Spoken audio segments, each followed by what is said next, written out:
കൊൽക്കത്ത സ്വദേശി സൂരജ് ലാമയുടെ തിരോധാനത്തിൽ കളമശ്ശേരി മെഡിക്കൽ കോളേജിനെതിരെ മകൻ സാൻഡർ ലാമ. മാനസിക വെല്ലുവിളി നേരിടുന്ന പിതാവിനെ ഒരു നടപടിക്രമങ്ങളും പാലിക്കാതെ പോകാൻ അനുവദിച്ചത് ആശുപത്രിയുടെ ഗുരുതരമായ വീഴ്ചയാണെന്നാണ് ആരോപണം. ജുഡീഷ്യൽ സിറ്റി വരാൻ പോകുന്ന സ്ഥലത്തുനിന്ന് മൃതദേഹം ലഭിച്ചതിൽ അധികൃതരുടെ ഭാഗത്തു നിന്നുള്ള സുരക്ഷാ വീഴ്ചയടക്കം ചൂണ്ടിക്കാട്ടി ഹൈക്കോടതിയും രൂക്ഷ വിമർശനമാണ് ഉന്നയിച്ചത്. It is not the cops' fault. It is the system's fault. If Ernakulam Medical College had not let my father go, we wouldn't be here.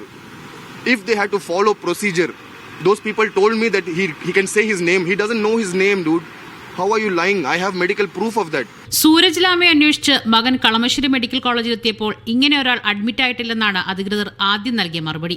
തൊട്ടുപിന്നാലെ നടത്തിയ അന്വേഷണത്തിൽ അഡ്മിറ്റ് ചെയ്തിരുന്നതായി മെഡിക്കൽ കോളേജ് അധികൃതർ സമ്മതിച്ചു.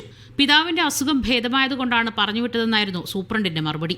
മദ്യദുരന്തത്തിൽപ്പെട്ട് ഓർമ്മശക്തി നഷ്ടപ്പെട്ട ഒരാളുടെ അസുഖം എങ്ങനെയാണ് ഭേദമാകുന്നതെന്നും യാതൊരു മാനദണ്ഡവും പാലിക്കാതെ പിതാവിനെ പോകാൻ അനുവദിച്ചത് വലിയ വീഴ്ചയാണെന്നും മകൻ സാൻഡർ ലാമ ആരോപിക്കുന്നു. രാഷ്ട്രപതിയുടെ സന്ദർശന ദിനമായതിനാൽ പിതാവിന്റെ തിരോധാനത്തിൽ കാര്യമായ അന്വേഷണം നടന്നിരുന്നില്ലെന്നും മൊത്തം സിസ്റ്റത്തിന്റെ വീഴ്ച ചൂണ്ടിക്കാട്ടി ഹൈക്കോടതിയെ സമീപിക്കുമെന്നും സൂരജ് ലാമയുടെ മകൻ പ്രതികരിച്ചു. അതേസമയം ലാമയുടെ ഹേബിയസ് കോർപ്പസ് പരിഗണിക്കവേ ഹൈക്കോടതിയും രൂക്ഷ വിമർശനമാണ് ഉന്നയിച്ചത്. ജുഡീഷ്യൽ സിറ്റി വരാൻ പോകുന്ന കളമശ്ശേരി HMT പരിസരത്ത് നിന്ന് മൃതദേഹം ലഭിക്കുന്നത് അധികൃതരുടെ നിരീക്ഷണക്കുറവ് ചൂണ്ടിക്കാണിക്കുന്നതാണ്. നാളെ ആരെങ്കിലും ഒരാളെ കൊന്നുകൊണ്ടിട്ടാൽ എങ്ങനെ അറിയുമെന്നും കിട്ടിയ മൃതദേഹം സൂരജ് ലാമയുടെ അല്ലെങ്കിൽ ആരുടേതാണ് എന്ന് ഉടൻ കണ്ടെത്തണമെന്നും ഹൈക്കോടതി ഉത്തരവിട്ടു. മീഡിയ 1 കൊച്ചി.